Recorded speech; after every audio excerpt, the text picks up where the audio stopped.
Oh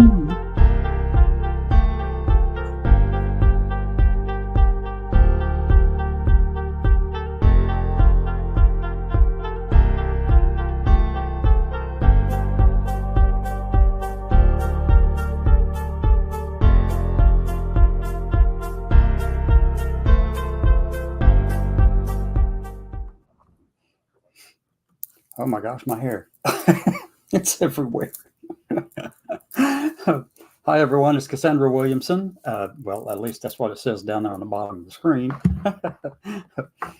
So, this is the Action Group. This is Action News and Talk at 6 p.m. Eastern Time with your host, Cassandra Williamson. It's been a long day. There's a lot of stuff going on again today in the world around us. And I need to look at the camera. It's over here. That one. I think that's the one I meant. Nope, I'm actually on that one. Wait a second. I got to change cameras. Hold on.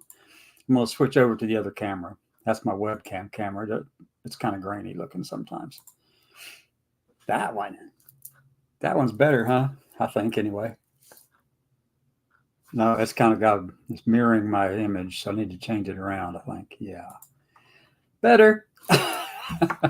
Better. There we go. Anyway, so thank you so much for watching wherever you might be watching from. We are broadcasting live across Facebook, 2 different channels there, and on LinkedIn, as well as 2 channels on YouTube, and as well as Twitch and Twitter. I don't see the Twitch account up here. Oh no. Okay.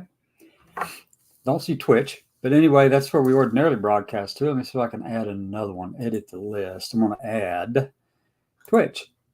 There. Got it. Hold on a minute. Save the changes. Today, we're doing it right now. There we go. Now we're on Twitch. Hi, everybody over on Twitch. So anyway, yeah. Thank you for coming out. And I hope you've had a good week so far. And I hope also that you're looking forward to a restful and peaceful and enjoyable weekend. I'll be flying out tomorrow. My flight leaves, I think, 4 something Central Time from Birmingham, Alabama. I'll be flying down to Fort Lauderdale, Florida, to go down there and sit on a panel with the American Veterans for Equal Rights. And Danny Ingram, a good friend down there, they are actually from San Antonio, but Danny Ingram with the organization, AVER, American Veterans for Equal Rights, asked me to come out and speak. I think Emily Schilling from Sparta will also be there. I'll be there. There's someone else who's going to be a keynote speaker there as well. So, they're bringing some people together to talk. And it's going to be interesting, a lot of fun. I don't mind at all just kind of talking about any particular topic, whatever they want to talk about. Really, I can do that. So most of the time, everything that might come out in any one session or whatever I'm doing and saying, it may not necessarily match exactly what I said the last time in terms of content placement within the show or whatever within my talk, but you're typically all there somewhere. So this is Friday evening, and I think this is Friday the 13th, October the 13th. And like I said, I'll be flying down to Florida tomorrow evening. Arrive down there around 9:30 or so Eastern Time, I think, and then take a shuttle over to the Sonesta Hotel. I think that's right on the beach, pretty close to the beach. So I'm going to be down there, and I'm going to be enjoying that time down there with a lot of good people, a lot of good friends. I'm looking forward to meeting Tim Baker, and I've met Danny, but also Danny's husband. I'd like to meet Danny's husband, and just say hi. Be able to give everybody a hug, because that is just so important these days, isn't it? Really is. It really is. So today, I think you probably have already heard the news. Jim Jordan has been selected by the Republican caucus in the House to be their nominee for Speaker of the House. That doesn't mean that he is actually the Speaker yet. They still have to do a floor vote. And then whenever they did ask that question, by the way, about of the Republican caucus and that secret ballot, they were asked if they would support him on the floor, and 55 said no. Still don't see how he's going to get to 217. It's going to be an awful lot of wrangling and conniving and deal making back there in the back somewhere, right? That's how all that stuff's done. Believe it or not, that's exactly how it's done. So anyway, it's going to be an interesting time. I think Congress, actually the House anyway, went on break this weekend. So here we are. Next week we'll be doing the floor votes. They're going to try to see. Hopefully, maybe they will. They can get back to the place where they can actually conduct some of the nation's business. And one of the first things they need to be doing is getting ready for making sure that Israel is receiving the weapons and munition and funding that they need to secure their borders from the terrorist organization Hamas, not the Palestinian people. I just want to make it very clear. I say that all the time. Hamas is a terrorist organization. They only have one goal, and it's a goal that's been passed down through generation after generation after generation for thousands of years, 1,000 years at least, probably longer, a lot longer, that, they can get some brownie points if they take out Israelis and, Jewish people. And, if they can remove them from the earth, they get a brownie point. That's an extreme view over there in Islam, though. That's not the consensus view. Even though you wouldn't believe that if you looked around the world and saw all these people standing up there cheering on Hamas for killing so many people, really, no. They're a terrorist organization. And if anyone, and I'm going to say this plainly right at the very start, if anyone thinks that you've got to stand up for Hamas and all that kind of stuff because they're defending the oppressed. If you think that's what they're doing, defending the oppressed, and they're out there trying to secure freedom and liberty for the oppressed, then you're sadly mistaken. They only have one goal. All those people they love the fact that they are in need, that they have so much of a oppression on them. They actually rejoice in that because it kind of gives them the edge they need to be able to go across there and say, okay, come on, let's go do this. Let's go do this. But in reality, they've always wanted to destroy Israel. It's always been the thing that's in the back of their mind. I mean, it's not even in the back of the mind. It's right in the forefront, right there. And you'll find that same kind of thinking all across many parts of the Middle East. And then there's also those who don't have the courage to say, this is not right, because they've got people in their organizations or in their nations who have enough power to say, no, we support Hamas. But no, let me tell you, Hamas is a terrorist organization. They don't care about the whole Palestinian people being oppressed. They really don't care about that. They only have one goal. That's the erasure and deletion and excisement of Jewish people from the face of the earth. Just delete them and make sure that there's no references to them, like parts of history or something, like we don't want to remember about the history, so we don't write about it.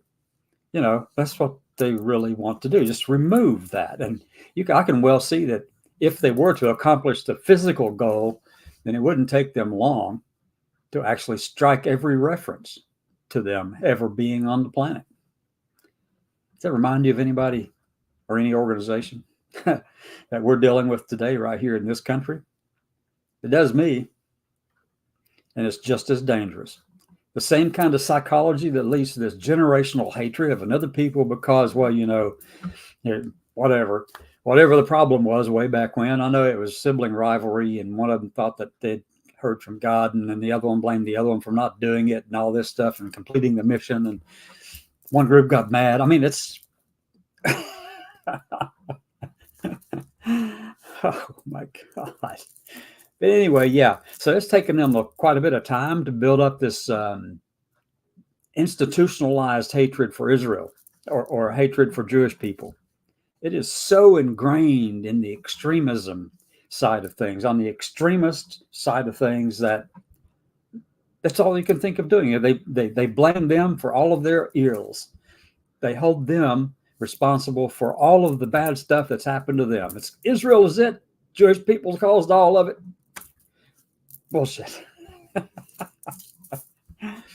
For the Palestinian people there in Gaza, I do have one thing I want to tell you. If any of you are listening, cast off Hamas. Get rid of the Islamic Jihad. Guess what will happen? Your lives will improve. because you won't have those idiots out there trying to throw you in front of the cannon for them and trying to tell you that, oh, if you just die for the cause, it'll be 75 here and 75 there and you'll get blessed and all that. When you're cannon fodder, you die. Oh my gosh, really? That's what I'd say to the Palestinian people here in the U.S. Palestinian people here, I understand the plight that you're in. I just hope that some of you are not also Hamas, because that is a terrorist organization.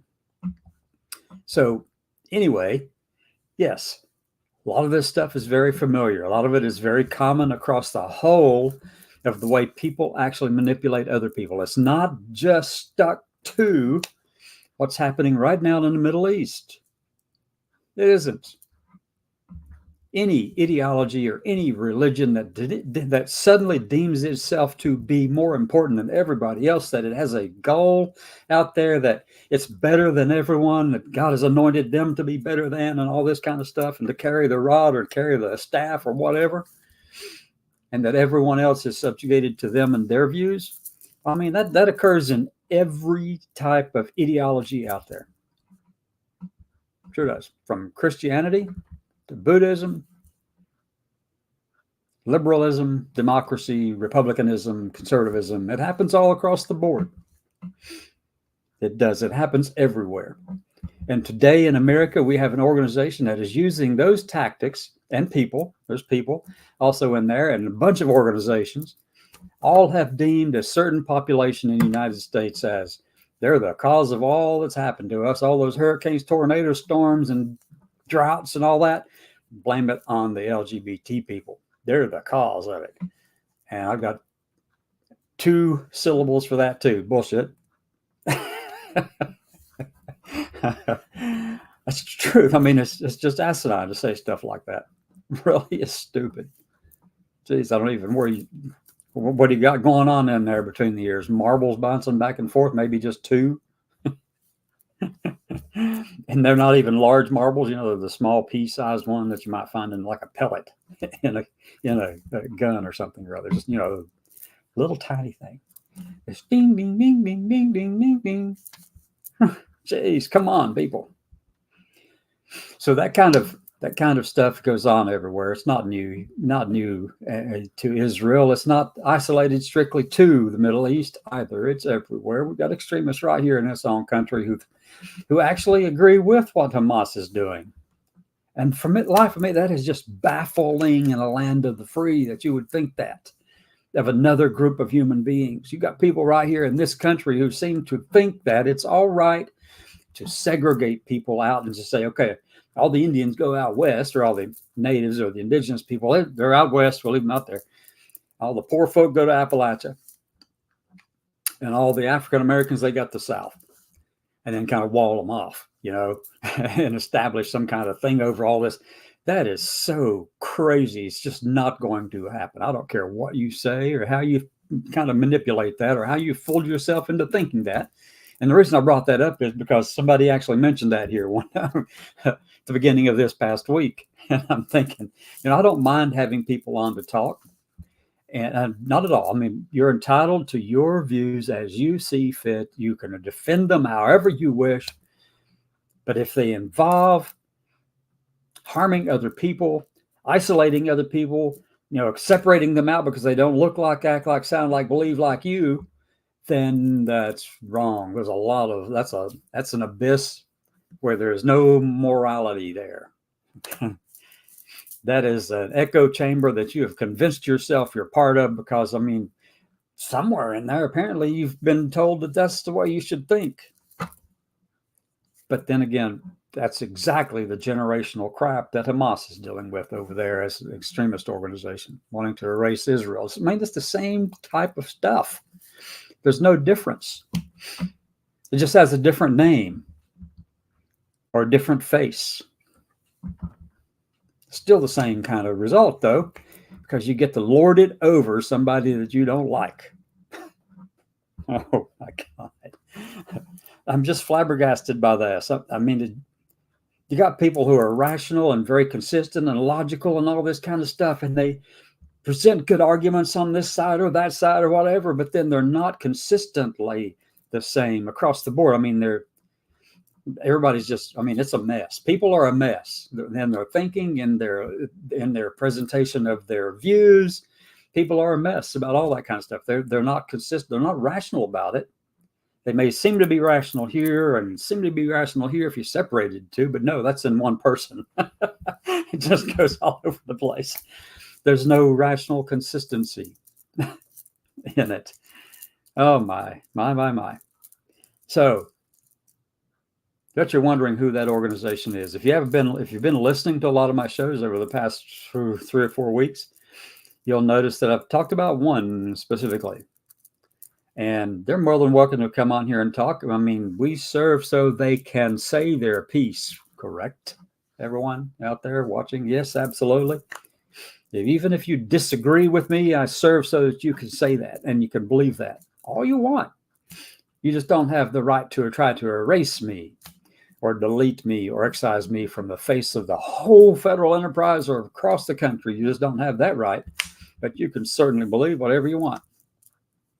You just don't get the right to implement it. And you don't get the right to say that because these people are who they are, they don't fall under the Constitution anymore. That's just goofball crazy. I don't know. I just don't get it. Yeah, I've been saying this a lot lately. Been saying it a lot. So bring your friends in. Let's go talk. Whatever. You can put some comments over there in the comment section. I'll look this way for the comments in just a minute.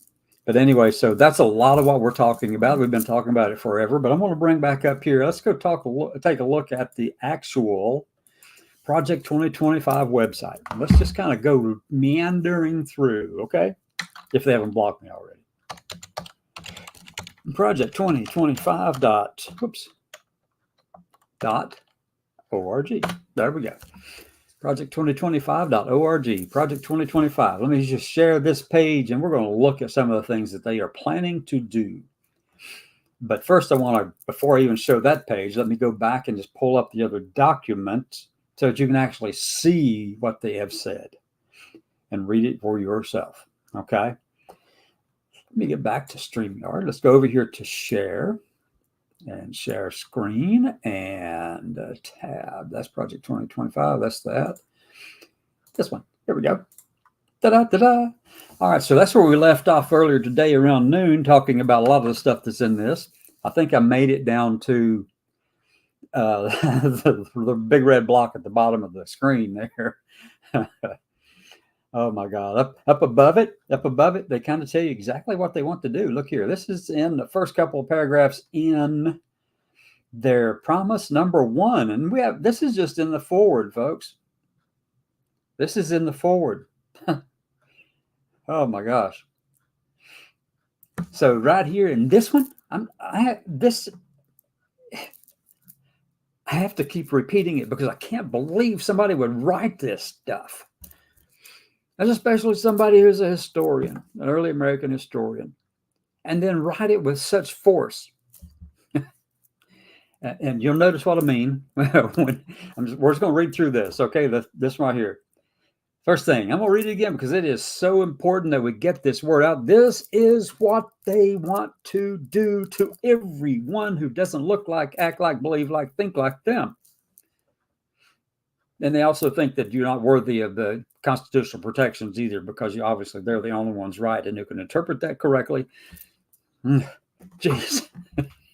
The next conservative president must make the institutions of American civil society hard targets for woke culture warriors.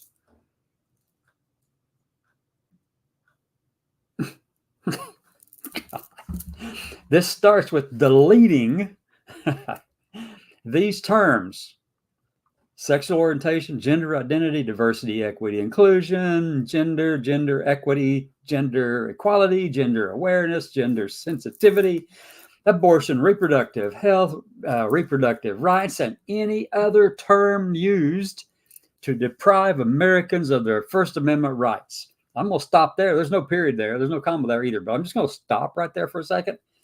What does that sound like to you? Anyone? What does that sound like to you? What does that sound like to you? Why is it crucial that we stand up against this? Well, before I proceed any further, let's give a little bit of a backstory here. I keep repeating the same stuff over and over because it is crucial that we understand this and that we are aware of it and that we're doing something about it. Right now, we're not. We're sitting around twiddling our thumbs. A lot of us have our heads stuck down in the sand because we think, well, if we just don't talk about it, it'll go away. This is not that thing. You do not want to do that with this one. You do not want to do that with the Project 2025 that has already got $22 million and 75 organizations behind them and hundreds of people who have come together to write this consensus document as to what they want and expect in America out of our federal government. And obviously, if it goes to the federal government, they're going to make sure that it tries to get spread across the whole country. And if they can accomplish their goals in the federal government, then they'll write the laws that changes the things in all of those states. It'll go back and forth between them and the Supreme Court. But the Supreme Court is actually leans conservative in a heavy way because they've been working on that for 50 years. They've been wanting to get to that place. They got there. We were asleep at the wheel, folks. Some of us saw it. Some of us tried to warn people, we don't have the narrative. We don't have control of the narrative on this side over here talking about, reproductive health, reproductive rights. Now, we thought we did. We thought we had it sewed up, right? Thought it was tied. It was tied up so tight you couldn't undo it. But all it takes is a new group of people to get in power somewhere, either in the Supreme Court or in the House and the Senate, and everything you thought you had will go away. It will go into the trash heap of history in a hurry. They stripped out Roe v. Wade, and you thought it was safe. The next big thing they've got their crosshairs set on, marriage equality. They will go after that too. They're going to just nitpick it to pieces. A little bit here, a little bit there. They'll file a suit over here to challenge it this way, and say it's religious freedom on this side, and a little bit of stuff over there, and they'll whittle away, and before long there's nothing left of it, and somebody will bring it back up another way, and then they'll just strike the whole thing down. You're not safe as you think you are. All it takes is a different group of people in power somewhere, either in and all of, whichever one, House, Senate, and the Supreme Court, and the White House. All it takes is them to align things in a certain way, get the right stars all lined up, which they've got now, except for a few things. And they're planning that in 2025, they're going to roll this shit out on you. And everything you think you've got protected and shielded, you better be fighting for it now. You better be protecting it now. You better be finding a way to stand up to these people because they are going, they're coming over here with these little tiny attacks in different places around the country. They're going after it. Little tiny attacks in different places around the country. And they want to get it up through all the different federal courts, wherever they can get it. They find the friendly ones, like the guy out there in Abilene, Texas. For some reason, they always go right straight to him if they want to have something to do about, I don't know, healthcare. Jeez. But they all figure out a way to do it. They are gaming this system like to no end. But let me be very careful about saying this too. Let me carefully say this so everyone hears it. Notice I didn't say when I was talking about who has power, what their ideologies were. Because liberals do the same damn thing. Once they get in power, they kind of try to protect that. But that's also human nature. So what we have to do is find out a way to get people to see that this is just wrong for the fight back and forth over and all over time again, and just back and forth and all that kind of stuff. What we have in this democracy, or what we have in this democratic republic, is somebody told, I read it one time, they call it something like, it's a very combative type of democratic republic type of government. We go from left to right all the time. We ride these cycles up and down. And right now, I don't even know which one we're really in, because, I know that they've got a plan to do it. They've got a plan to take it really far to the right here with this Project 2025. If we don't fight it, they'll win.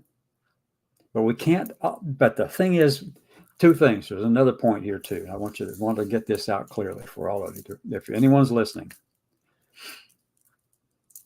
these people are Americans. They deserve to think and believe and act upon those beliefs in a way that is consistent with their ideologies, whatever they might be, just as we are as well. Okay?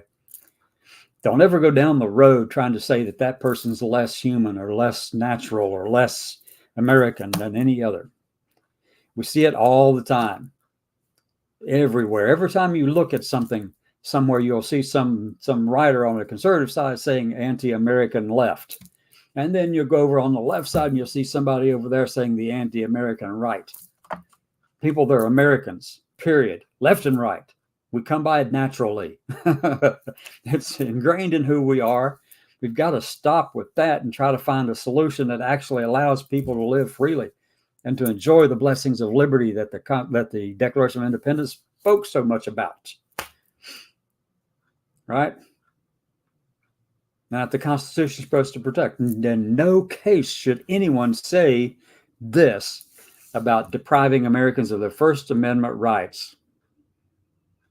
Which Americans are you talking about? Because obviously what they're saying here is the Americans that look like us, sound like us, believe like us. I mean, the rest of them don't qualify for the First Amendment, but obviously the only Americans who qualify for the First Amendment are those who also want to do the things that they do here in 2025, this Project 2025. If that doesn't piss you off, oh my God. That's what they're saying right there, folks. That's what they're saying. Plain language. Or any other term used to deprive Americans of their First Amendment rights. Jeez, y'all. Come on. They only think these things apply to them. Hamas only thinks that they're the one. Hamas thinks that they're the ones who can save the world from Jews and Israel because, they've got to get their brownie points with God. They feel like they have been called to erase Israel because, whatever the reason was, the religious background and all that crap. And this is no different. This is exactly the same thing. Whatever. Oh my God. And it just goes, and any other term used to deprive Americans of their First Amendment rights. Now, look, notice I said a minute ago, there's no period or comma after rights right here, right there. Nothing. What are they going to take it out of? What are they going to delete these words, this language out of? Well, every federal rule, agency regulation, contract, grant, regulation, and piece of legislation that exists, period. That's a forceful statement. And it is also forceful in the next paragraph, too. Very forceful. This is exactly what they want to accomplish. And given the opportunity, they will do it. And I'll show you the plan they've got here in just a second.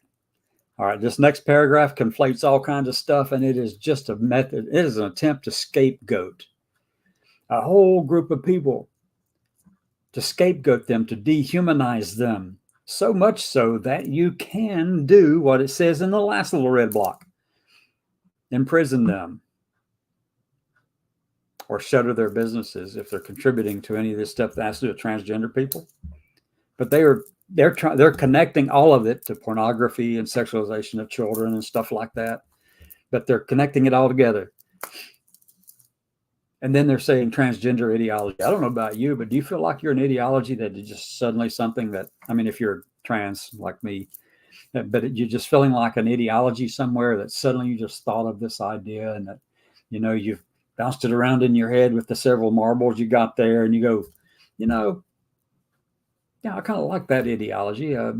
It's better than something else or whatever. But the thing is, We've been around far longer than just every ideology out there, including Islam and Christianity and Judaism and the whole darn bit. We've been around longer than all of it because we are part of humanity. In every culture, in every place on this earth, we have been there. Might not have been, and it definitely was not called transgender or anything like that. It came all kinds of different names back then. Some were called eunuchs, as in the Bible, and some, if you look in the Bible, and it tells you what they were. Some were born that way, and some were made that way. And then they were held up even in the Bible as sages and important people, because that's who Philip went out into the desert to go see. Remember? I think it was in Acts. I think it was Acts.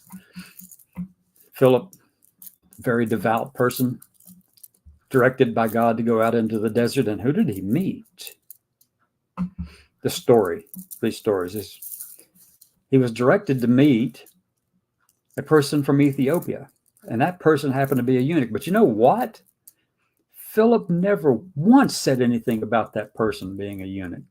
He didn't look upon that person in any bad way, evil way. He didn't say you're a sin or anything like that, that you deserve to be jailed and your camels taken from you or anything like that. He didn't say anything about that.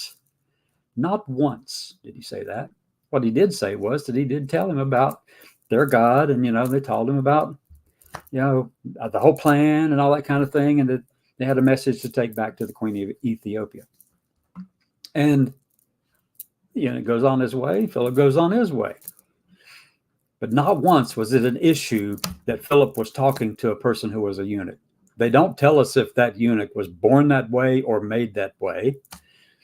Or they don't even tell us if that person identified in any way like a eunuch, because those who you don't even have to be born that way to actually have a gender that's different than the sex that you had identified at birth, okay? Sex and gender are different things. They're related but different, okay? And for those of you trying to conflate the two together, there's a whole other conversation I can have about science and genetics about that. If you really want to talk about it, I can do that too. I'm not a geneticist, not a biologist, but my God, I've had to study a lot just to be able to talk with anybody about who I am, because everybody seems to want some kind of something around, say, can you explain why you're that way? I say, well, you can't even explain how the sun works. And you can't even explain to me how a satellite keeps time between there and here, so far up into space and then down here. And they keep it, they keep us in the same place using our GPS systems. The margin of error is pretty small, right? You can't explain how they do that. It's not as simple as you think. So anyway, yeah, they only want to know about me because, they just want to confront me. They feel like they have to confront me. Well, did Philip confront anybody out there about being eunuch or not? No, he didn't. He wasn't concerned about that at all. You are the ones concerned about it. I don't even know why. It's none of your business. Yes, come on, folks. Whatever happened to that, pursuit of life, liberty, and the pursuit of happiness? That doesn't specifically require that those people all be conservatives, right? That the blessings of liberty aren't just bestowed upon conservatives, right? That may come as a shock and a revelation and an epiphany to some of you. The blessings of liberty, life, liberty, and pursuit of happiness, all those ideals, they aren't libertarian. They aren't Republican or Democrat or liberal. They aren't Whig or Labor or anything else at all. They just are. They stand independent of all of those things. All those ideologies that you build up around these things, that thing stands independent from them. Those words, there's nothing in there that says these only apply to, hey, these people right here. But not to those other ones, because they don't interpret my words the same way or whatever, That's just asinine. It's a failure of rational thinking. It really is. Now, you're entitled to interpret those things however you wish. Fine, fine. I'm entitled to interpret them how I wish as well. Okay. And I can tell you that even when they were written, it may have been a consensus document they all agreed to, which it was, the Independent Declaration of Independence and the Constitution. It was a consensus document, a lot like this Project 2025 in terms of how they came about it. Okay. So, yeah, I mean, it was a consensus, but a consensus between what? At the time, there were those who thought more along the lines of federalism in terms of having a republic that was based upon the sovereignty of independent states, but there was a federal organization, federalism over it all, that had ultimate authority to deal with anything that was outside the borders or manufacturing or banking or anything like that. All those things were responsible, and diplomacy and war and all that kind of stuff. It was on the federal side of things, and how strong the conflict that they were facing was how strong to make that federal government, because they had learned that you can't have it too weak. How'd they learn it? How'd they come about that? Does anybody know? Because they had tried for 10 years prior to 1786. They had tried different forms and different strengths of a form of government to try to accommodate the sovereign interests of each state. But it took them 10 years to figure it out, that wasn't going to work ultimately. So they had to create this Constitution of the United States of America, because the Continental Congresses didn't work that well. I mean, they were able to consolidate the interest of the colonies to take on Britain and the enemies that they were fighting then, but that's the extent of it. They had no plan for their security afterwards. They had no plan for their security as a group of colonies that had separated themselves from Britain. They had no plan for that. But they learned. They were smart. Hamilton was smart. I mean, 1776, Hamilton was just a young man, probably about 25 or so years old, had just come up from down in the Caribbean. I forget which island. It's Nevis and St. Kitts down there.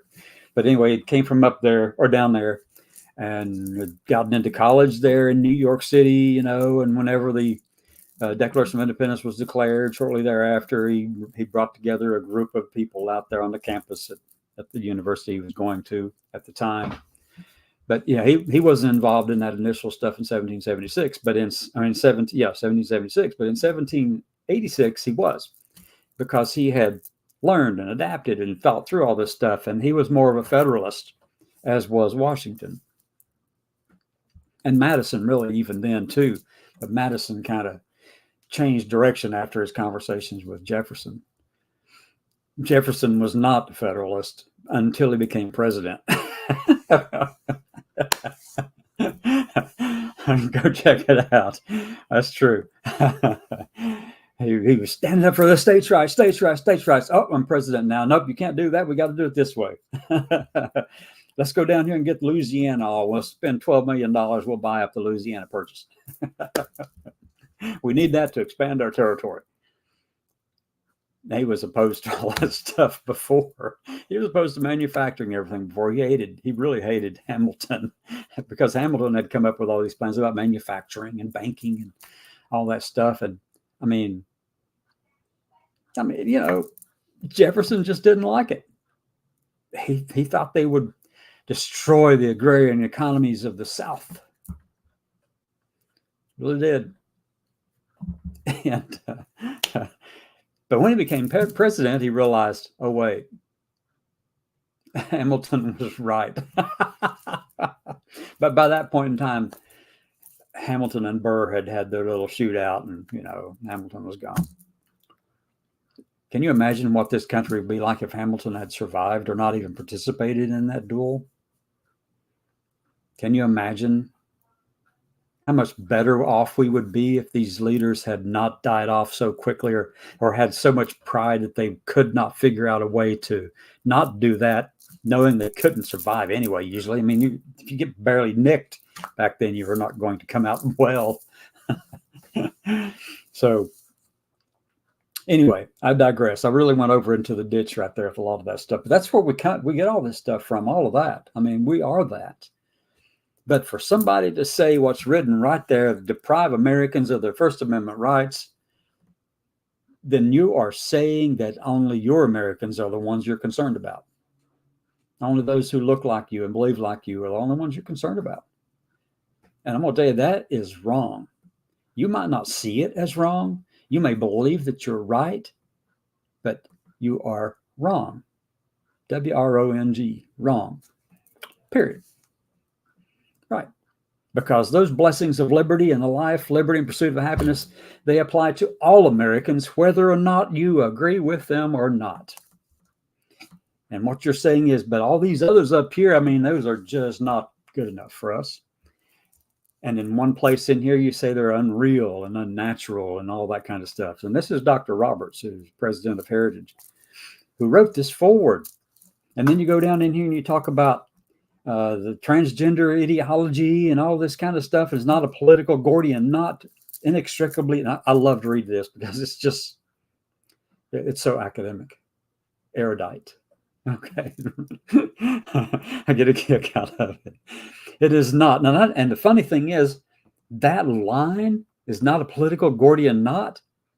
I just saw that over on an article that was written in the Daily, what is that, the Beast? No, it wasn't the Daily Beast or whatever, the Caller. Yeah, that thing. It's the Heritage magazine, Heritage Foundation's news piece they put out. What is that darn thing? I had it up here. No, that's not it. But anyway, oh my God. Somebody had used the same words. I think the person's name was, Davis Hanson, Victor Davis Hanson, had written an article, and I saw these words in there. And there's a reason why you see these things around in different places. They start showing up. You know why? They have a plan. They have a strategy. They've got all these like-minded organizations and people and writers from all across the country, all agreeing to this consensus document and also agreeing to the plan to have this conversation appear at different times in our discourse and the political discourse around the country. Very strategic. If we don't have something like that, if we ignore them, and they do take the White House, and on January the 20th of 2025, they say, so help me God, guess what happens? They will implement this thing within the first 100 and 180 days. You won't be able to stop it. They will take over the whole of the federal enterprise and implement this. They will go in there and find every federal rule and regulation and contract, and any grant that is specific to these characteristics and these names, these words up here above that, shut them down. They'll let them run. They'll let them run until they run out of money, but they won't ever do them again because they don't think that they ought to be doing that kind of stuff. I mean, shoot. National Institute of Health is doing stuff in sexual orientation, gender identity. They've got a department for it. You won't be able to do that kind of work. And people are saying, why we want to study that though? Well, you know, it's taken us forever, even to have the first actual real scientific studies about the impact of guns on health and well-being and how impactful it is on suicides and stuff to have a gun accessible, you know. And I have nothing against guns. I'll tell you that right now. Trained on them, use them, nothing against weapons whatsoever. None. But also know that in a civil society, in one our size, the one where we are so closely interconnected, and the more closely we get tied together and the larger our populations become, the more dangerous it becomes to have rapid and easy access to those things. Yes, you can hurt somebody with a knife or a fork or a spoon, even, or shoot, rolled up piece of newspaper if there's any left by then. I mean, if you know how to do it, anything you've got is a weapon around you. But the one that provides the ease towards which people can kill themselves and kill others at a distance is a gun. So we have to figure out a way to address all those things too. But the point I made with all that was that we're only now getting to that place where you can actually look at that and do some research on it and decide what's going on with that. They'll stop that stuff too, because you can't have anybody taking away your bazooka. Right. Jeez, my gosh. Anyway, so my, there's just so much going on in that little section of this thing, and I haven't even made it over to their document yet. Goodness. All right. And here's where they use excise. Okay, the noxious tenets of critical race theory and gender ideology. Gender's not an ideology, folks. The academics who came up with that, you need to actually go back in and change that, because all we're talking about is gender versus sex, genetic sex versus gender. They're different, but they're connected. But still, you have to figure out a way to stop even associating ideology with gender or transgender or anything else like that, because it makes it easy for those who don't like us to say those people they just have an ideology. They can't be protected by the First Amendment, right? Okay. All right. Let's go on down.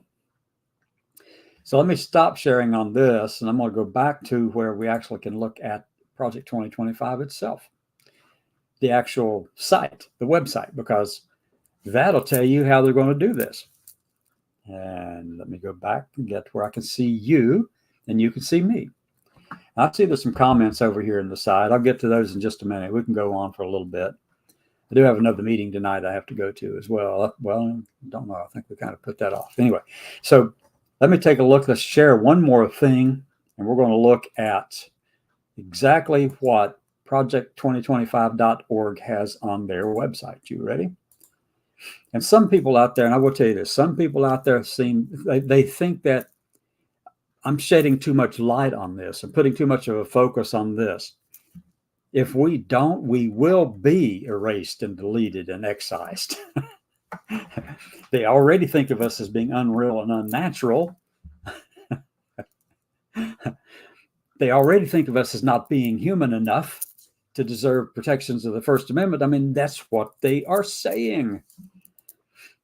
If they can dehumanize enough, I mean, that's what that does. That dehumanizes a whole group of people that they just don't like for some reason, so that it makes it easier for them to do the other parts that they were talking about, like imprisoning and then shuttering businesses that might support us or anything like that. That makes it easier to do that. I mean, scapegoating has been a tactic used in every nation on earth forever. If you can scapegoat your enemy and you lump them into this one name that's kind of, derogatory name, you can associate all of them with that one derogatory name, then you're no longer looking at the individual. You're looking at this group who are identified with this label you've given them. It makes it easier to oppress them. I'll stop right there on that one. Okay. So this is their homepage, the front page. And it's not enough for conservative to win elections. Do I have this large enough for you to read it? Because we're going to look at this for a second. They tell you this is the first page.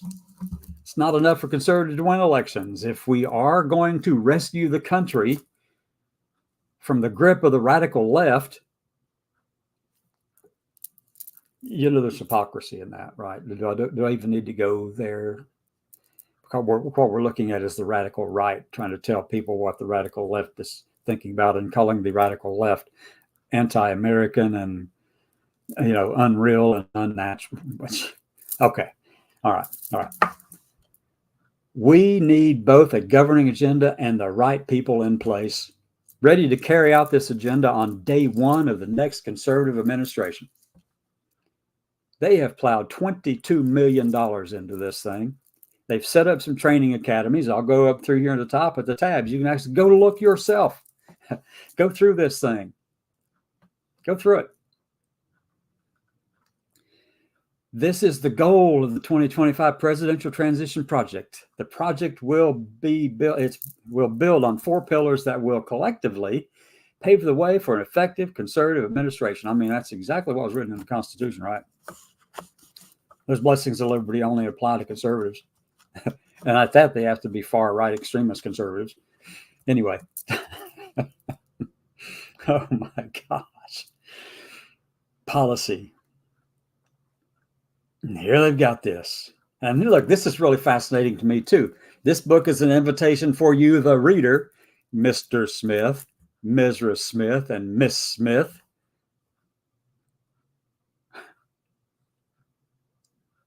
See what they did right there? Right. That's an attack on anybody who doesn't look like them. Act like them, believe like them, aren't married like them, don't have the same family dynamic as them, as they believe that it should be. Mr. and Mrs. And the child also.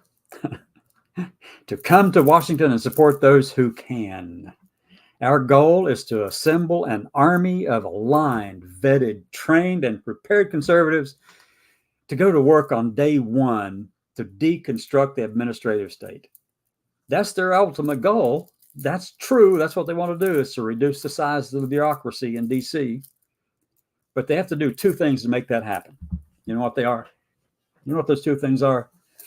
Remember, President Trump tried to roll out this thing called Schedule F, which would make any federal employee above a certain pay grade, essentially, or whatever office they were in, as at-will employees. What does that mean? That means that they can fire you at will, and they can replace you at will.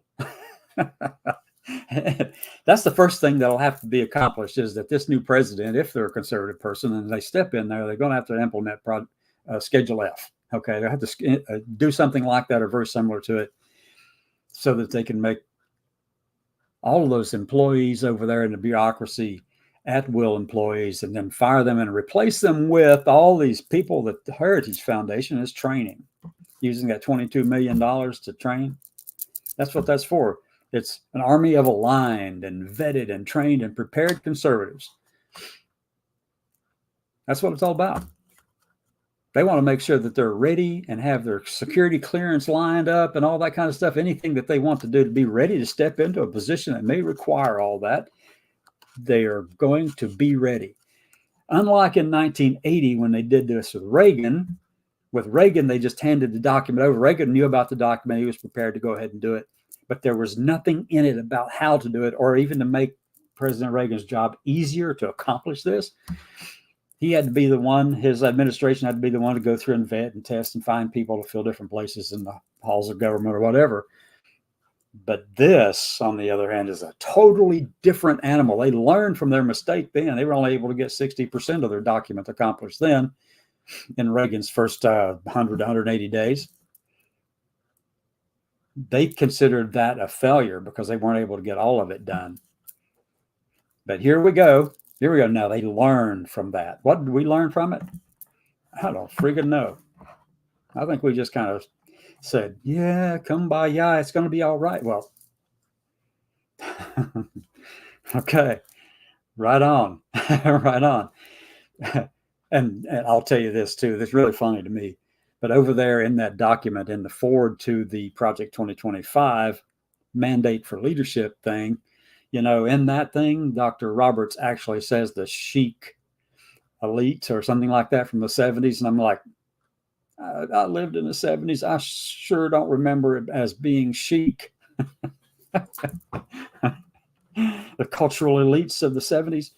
The people who are doing this are also the cultural elites. They just can't, they don't want you to think of it that way. The people putting all this stuff together for you, they are cultural elites. They're just on the conservative side of things, you know. But then obviously, if you're not conservative, you're not American enough to actually deserve any protections under the Constitution. That's in the Project 2025 documents. You can see it there. It's not me exaggerating anything. It's not being dramatic about it. It's telling you what's there. And that's what they want to do. And they are very forceful about that statement. So, the next conservative president will enter office on January 20, 2025. That's if they win November 2024, right? With a simple choice, greatness or failure. It will be a daunting test, but no more so than every other generation of Americans has faced and passed. The conservative promise represents the best effort of the conservative movement in 2023 and the next conservative president's last opportunity to save our republic. That's dramatic. For instance, what's wrong with the republic? But anyway, so it's not conservative apparently. So anyways, we're not going to go there. Oh, okay. So you can go look here on this page. This is a policy tab there. Don't buy the freaking book. They got $22 million in Project 2025 already. And then Heritage has another $265 million left over from 2022. You don't need to buy the book, but you can just read the mandate and download it. That's what I have over there that we looked at a minute ago. So I'm not even going to go there. Personnel. All right, this is the key to what they want to do, the presidential personnel database. They've already started getting people into this. I think back in the summer somewhere, there was an Iowa State Fair. They had a booth set up there, getting people to sign up for this. You're going to find them across the country, different places out there doing outreach to get people to be ready now to be trained to step in to the executive branch of the U.S. government and just turn it into vanilla white like you've never seen. And it says right there, want to be considered? Submit your resume today. Yeah, I can just see all of us on over here trying to protect the blessings of liberty for all Americans, actually trying to apply for all these things, because the minute they looked at my resume, they would go, oh my God, that person's transgender. Nope, can't have those people in here now, unless, of course, they're conservative, in which case you could probably get in. And that's the other thing that they neglect, too, is that transgender people actually come in all kinds of different ideological views. I mean, there are Republicans and conservatives who are transgender. There are liberals and, Democrats who are transgender. There are libertarians and independents who are transgender. Being transgender is not the ideology. The ideology is the choice you decide for the way you want to perceive the world and govern it, or your religious views or anything like that. Those are all ideologies, not being transgender. All right, so that's that on that one. Just fill in all that questionnaire and stuff. Go there and do it. Training. Here we go. Presidential Administration Academy. Preparing political appointees to be ready on day one. That's the failure that they made back in 1980 with Reagan. They didn't have this. They didn't even consider this as being something necessary. They didn't see that they could even do it, really. But looking back on it and reviewing the successes and failures and how they could change things, they realized, hey, let's take away from any incoming president, particularly a conservative president, take away from them the necessity to go out and find people and vet them for themselves and let them just get ready to take over the office. Okay. And they realized that that's probably a good idea. And as a matter of fact, that is a great idea. I applaud them for that one. That is a damn good idea. It really is. For them to go in there and say, hey, we got all these people ready for you already. Here's 4 or 5 that can fit into that office. Here's another 4 or 5 that can go in that office. You pick who you want. We just made the work easy for you. All you've got to do now, they've already been vetted, tested, trained, and prepped. And, they can qualify for their security clearances, whatever you might need. But pick from those 4, Mr. President or Miss President. Pick from them. Select who you want. But all of them have been trained and tested and proven and vetted by Project 2025 and the Heritage Foundation and all those other organizations you're associated with. That's what they want to do. It's a good plan. I mean, that's a good plan. That's exactly what you have to do to have a very good plan to take it and make it happen. Make it happen. That's exactly right. Presidential Administration Academy is a one-of-a-kind educational and skill-building program designed to prepare and equip future political appointees now to be ready on day one of the next conservative administration. That will save those candidates an enormous amount of time and energy and effort to find people to fit into those places, especially since they already started gathering them now. And, it's just going to be easier. Save them a lot of time and effort and energy. Really will. Playbook. Oh, here we go. The 180-day playbook. Yes. Okay. Time is short, and conservatives need a plan. They got it. And if you don't think this is real, if you don't think this is something that actually will happen, then I've got a story about that one. Here we go. I'll tell you about that in a minute too. The project will create a playbook of actions to be taken in the first 180 days of the new administration to bring quick relief to Americans suffering from the left's devastating policies. Instead, they're going to replace what they see as being bad with what we as on the left see as bad. Okay. Whatever, right. The fourth pillar of Project 2025 is our 180-day transition playbook and includes a comprehensive, concrete transition plan for each federal agency. Only through the implementation of specific action plans at each agency will the next conservative presidential administration be successful. See, that's what they learned from 1980. There's a roadmap for this. To learn more about this, you can go right there and read our recently published book. No, don't read the book. Just go back to the policy tab up here and then download the darn thing as a PDF. About Project 2025, the advisory board in the news press release. He's on the advisory board. The advisory board consists of 70 conservative organizations that have come together to form project pillars. But see, they're asking more to come in and get involved in it as well. So I think what I saw recently was 75 organizations have signed in.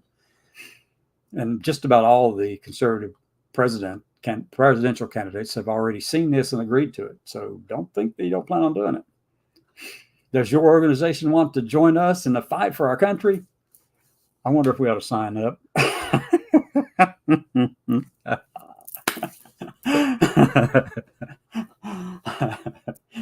Oh my God, would that be funny? That would be hilarious. But I'm sure they vet the organizations too. You just don't get to throw yours in the hat. Anyway, that is Project 2025. And we've got a couple of people. There's 11 comments over here on the side already. Oh my gosh. What are y'all talking about? Dare I go look? Let's go take a look. Who's over here? All right. Wait a minute. Okay, so we got, why do protesters wear face masks? Sarah, well, I don't know. Why did the KKK wear white capes with holes for eyes and a suit and a bed sheet? They don't want to be identified. That's your answer. But also, protesters wearing face masks, though, is something else. Another reason, too. Another reason as well, because, in their backpacks, ordinarily, they've also got something in there that can be a rebreather of some kind or something to help prevent them getting overwhelmed by any kind of tear gas or whatever. Yeah, they got a few. They're prepared.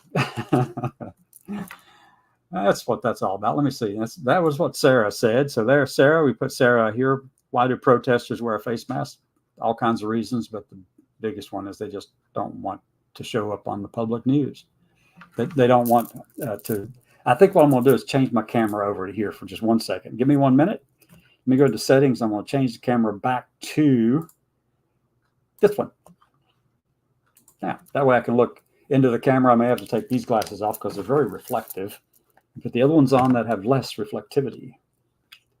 Better. Okay. And my hair is just all over the freaking place, and I got to fly out tomorrow and get everything all ready. Oh, my God. Yes. Here we go. All right. So I answered the question for Sarah. Okay. Radical rodent. Let's see what you had to say. Is that why evangelicals circumcise babies? Is that child abuse?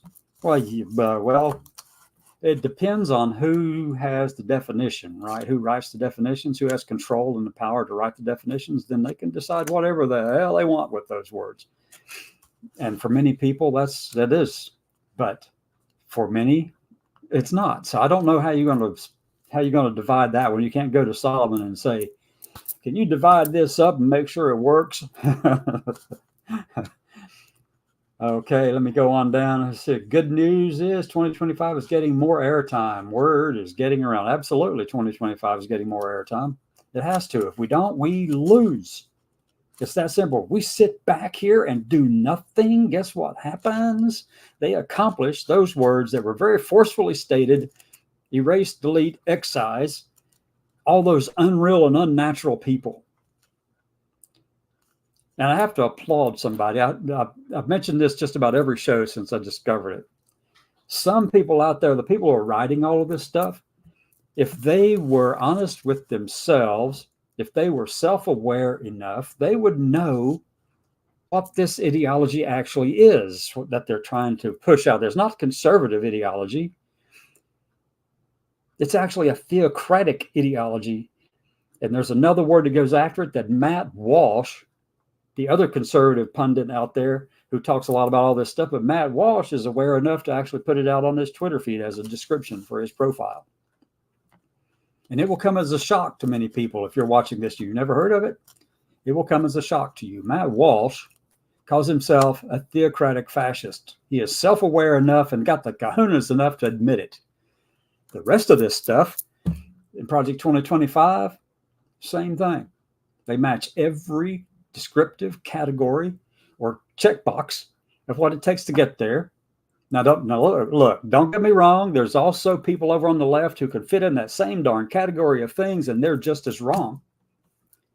You're not going to go to the extremes. I mean, the extremes lead to Hamas, and Hamas is a terrorist organization. Palestinian people are not. Hamas is. And if we take that same kind of the rationalization that occurs in this kind of psychological warfare kind of stuff that they're doing, the Psy 101, PsyOps 101 classes that they took back there whenever they were in combat training school, if they were in the military, that's what all this is all about. It's about power, true. But anyway, let's see. That's what Radical Rodent says. Good news is 2025 is getting more airtime. It sure is. And I just mentioned that a second ago. But the thing is, we've got a lot of people who just want me to shut up. Got a lot of people out there just taking offense at the fact that I am actually standing here trying to bring awareness to something that is dangerous. Got a lot of people out there just all upset about it, been out of shape over it. Because here's Cassandra, this transgender veteran out here saying we've got to do something about this darn thing, because if it comes to fruition and they actually accomplish what they want to do, then, we will be erased from the whole of government. All the grants that underpin all the research that takes to be the things and to understand the socioeconomic impact of different things on health and wellness and thriving. All those grants that are tailored toward sexual orientation, gender identity, or gender or bodily autonomy or, reproductive rights and reproductive health, all that kind of stuff. Those words go away out of the federal enterprise. Guess what? You can't do research on them either. How on earth are you going to do that? Because if you come up with another word to describe it, you're doing the exact same thing they want to remove from the whole government, and they will still shut you down because they got that little catch-all phrase at the end of that says, and any other thing, basically, that deprives Americans of their First Amendment rights. Well, obviously what that means is deprives Americans who look like and believe like them of their First Amendment rights, but neglecting the fact that also goes two ways. I don't want to deprive them of their First Amendment rights. Does anyone out here in this listening to me right now really want to deprive another American of their blessings of liberty? But yet, that's what that does. And yet, $22 million from 75 organizations have all put in together to make this consensus document that seeks to remove, erase, delete, and excise. they're fellow Americans because they aren't real and unnatural, or they're not conservative. I don't even know how you can actually fall into that hole. I mean, I don't get it. I don't get it. I don't see that. All right, so let's go on down through here. What did you say? Talked about that one. What is this one here? It's not just about transgender people. Everyone in the workforce needs to wear. Absolutely everyone. This is about every person in the country, every American in this country, every person in this country. This will impact you and your families if they implement this. It will. I mean, they are talking about removing every reference to anything that identifies you as being different from them. Because, I mean, I guess they got their feelings all up in their sleeves and they got these crocodile tears all running down or whatever it is. I mean, they're really hurt by it. I mean, they're really hurt by it. Whatever it is, they're hurt by that. I mean, it just is. I mean, it must, I don't know, it must be like a burning or an itching or something. So, yeah, most of those comments, I think every one of those comments was from Radical Rodent. And I don't know if you're still listening, Radical Rodent. Let me see, the last one is at 6:09. So, yeah, you're still listening. Yes, I know you are. So anyway, you know, I've got all these people out there who are trying to say, don't do that. Don't put a spotlight on this stuff. But I'm going to tell you, if you don't, well, you're going to get put in a big, dark, deep hole that you just, let me tell you a little joke that Radical Rodent told me. It's not a joke. It's actually a foreboding and a warning. Yeah. Now I will say this. I actually I changed it just a little bit there, Radical Rodent. I changed it just a little bit because I wanted to make sure that, well, actually, I couldn't remember the exact details, so I modified it. I hope you don't mind. But anyway, so this person dies, goes to hell, you know, if you believe in hell. This person dies and goes to hell, and he's confronted with 3 doors, except there are 4. But there's 3 doors in front of him. And the reason I say there's 4 is because I have an image that only had 4. I didn't find one that had 3. So, so this person dies, goes to hell, and he's confronted with 3 doors. The doors are open. He can see in there. He actually gets to look in and see and determine which one of the doors he wants to go into. Now, what you can do is, if you would, think of yourself as pre-Trump and after Trump. Okay. That'll even put it a little bit differently for you. Put it like this. So in the first door, you look in there, and the person in there is, you can see they're in water. It's a thick, syrupy kind of water, but it's water, and they're drowning and dying and not dying and coming back to life. And I mean, they just are in constant pain, having to inhale and exhale water, and you can't get away from it. It's there all the time, everything. If you get your head above the water, you happen to have like really hot steam up there, so you're breathing in steam and all that, and it's a never-ending drowning forever. Door 1 doesn't appeal to you very much, does it? Door 1 does not appeal to you at all, does it? Door 1, you're in there drowning forever and not dying. Door number 2, you walk in there, you look into door number 2, and you see in there fire and brimstone. I mean, it is hot. It's what you envision hell to be, just this constant burning. The flesh is falling off of their skin. The people are in there, and they're just burning. They're in agony, and it never ends. They can't die. They can't get away from it. It is perpetual pain and agony, screaming and gnashing of teeth. That's door number 2. And you say, that's not for me either. Then you come out to door number 3. And I need to turn back this other camera because I like the camera better. Give me 1 second. Door number 3. Door number 3. So here we have door number 3. And our new winner for the gates of hell, he gets to select 1, 2, or 3. And he's looking in number 3. And he looks in there and he sees this golden toilet, you know, and this throne that's just gold and shiny and glittery. There's diamonds and gold everywhere, and people are dancing. There's music playing. There's all kinds of stuff in there to entertain yourself with. You can play games or football or whatever you want.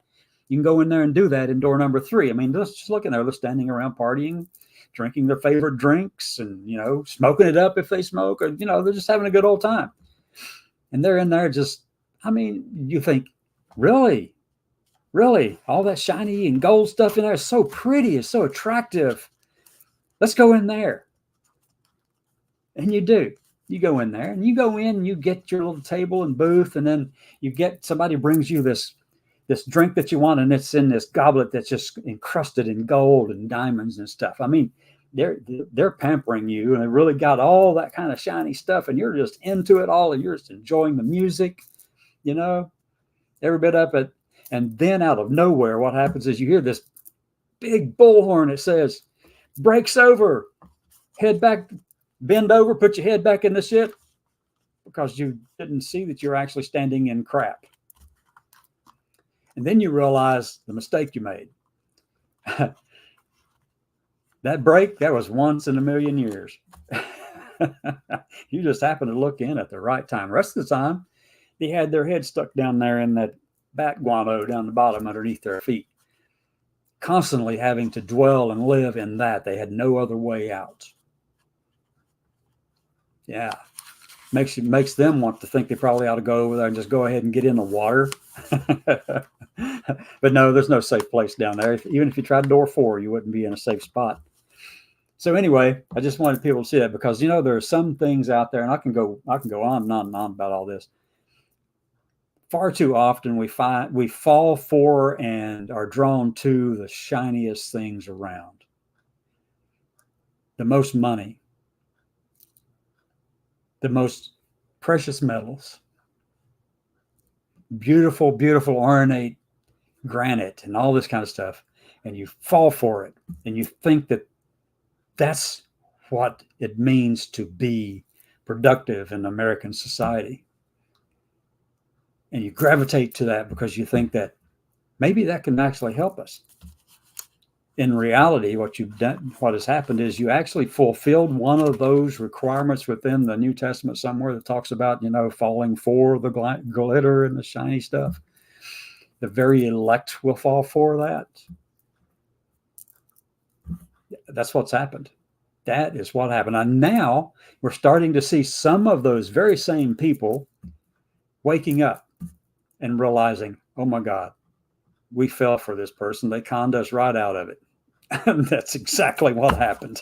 Because I was trying to tell you, he was a con man then, and he's a con man now, and he was a con man whenever he was in the White House. And the same thing, that's all it's about for him, is power. And to stay in power. And I don't mind telling you that, because that is the God's honest truth. I remember reading that man's stuff back in the 80s, early 80s. Same crap then, same stuff now. No different.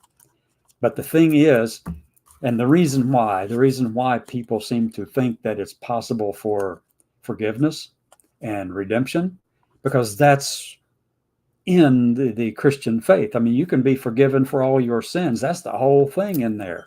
That's exactly what it's all about.